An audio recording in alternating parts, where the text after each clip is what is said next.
لوگ کہتے ہیں نماز میں سکون نہیں ملتا، ہم نے بڑا ذکر کیا، بڑا اللہ کو یاد کیا، نہ زندگی میں سکون، نہ عبادت میں سکون، نہ اللہ کی یاد میں سکون ملتا ہے، ایک مدت سے محافل میں جا رہے ہیں۔ میرے آقا صلی اللہ علیہ وآلہ وسلم نے ارشاد فرمایا، مسند امام احمد بن حنبل کی روایت ہے، رسالت مآب صلی اللہ علیہ وآلہ وسلم کا بڑا ہی پیارا ارشاد ہے۔ میرے آقا ارشاد فرماتے ہیں، وہ لوگ جو کہتے ہیں نا عبادت میں ہمیں سکون نہیں ملتا، ہمیں تقوی میں سکون نہیں ملتا، ہمیں پرہیزگاری میں سکون نہیں ملتا، یہ عبادت میں بوریت محسوس ہوتی ہے، ہمیں موویز دیکھنے میں سکون ملتا ہے،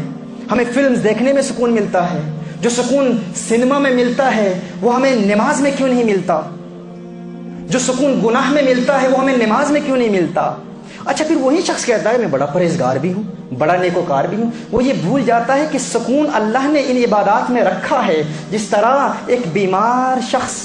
اس کو لذیذ اور اس کا پسندیدہ کھانا آپ دیں تو چونکہ وہ بیمار ہے، اس کا معدہ خراب ہے، اسے اس کھانے سے سکون نہیں ملے گا، خوشی نہیں ملے گی، لذت نہیں حاصل ہوگی۔ اب وہ کہے اس کھانے میں لذت نہیں ہے، نہ، کھانا وہی ہے، کھانے میں لذت ہے لیکن تو بیمار ہے۔ اسی طرح نماز میں سکون ہے، عبادت میں سکون ہے، لیکن ہمارا دل بیمار ہے، اس لیے ہمیں سکون نہیں ملتا۔ تو اگر اس افضل الذکر کے مراتب پر فائز ہونا چاہتے ہیں، اگر چاہتے ہیں کہ حقیقی ذکر مل جائے، تو سب سے پہلے دل کو پاک کرنا ہوگا۔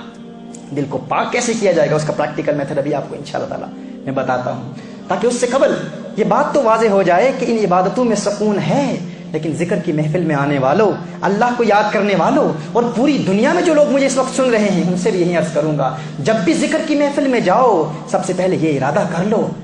کہ میں گناہوں سے پاک ہونے کی نیت سے جا رہا ہوں۔ یہ نہیں کہ پورا دن ذکر کرتے رہے اور رات کو گناہ کر لیا۔ ذکر کی لذت سے انسان پھر حقیقتاً محظوظ نہیں ہو پاتا۔ اور اگر آپ چاہتے ہیں کہ عبادتوں میں لذت ملے، عبادت میں سکون ملے، میرے آقا صلی اللہ علیہ وآلہ وسلم ارشاد فرماتے ہیں، حضرت عبداللہ ابن عمر رضی اللہ تعالیٰ عنہ راوی ہیں اس حدیث کے، مسند امام احمد بن حنبل کی یہ حدیث ہے، رسالت مآب صلی اللہ علیہ وسلم ارشاد فرماتے ہیں کہ جب ایک انسان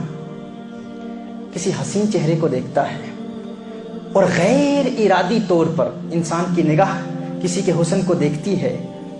کسی عورت کی خوبصورتی کو دیکھتا ہے انسان، لیکن اللہ کو یاد کر کے انسان اپنی نظریں جھکا لیتا ہے اور دوسری مرتبہ اپنی آنکھیں نہیں اٹھاتا، حضور اکرم صلی اللہ علیہ وسلم ارشاد فرماتے ہیں، حضور کی حدیث کا مفہوم ہے کہ اللہ کے خوف کی وجہ سے، یعنی اللہ یاد آ جاتا ہے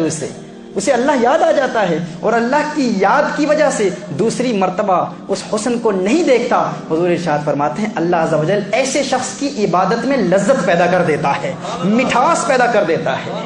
یعنی اگر آپ چاہتے ہیں نا کہ عبادت میں لذت پیدا ہو، نماز میں سکون ملے، یہ کام کر لو، دنیا کے حسن کو دیکھنا چھوڑ دو، اجتناب کرو، نگاہوں کو جھکا لو، تمہیں نماز میں سکون ملے گا۔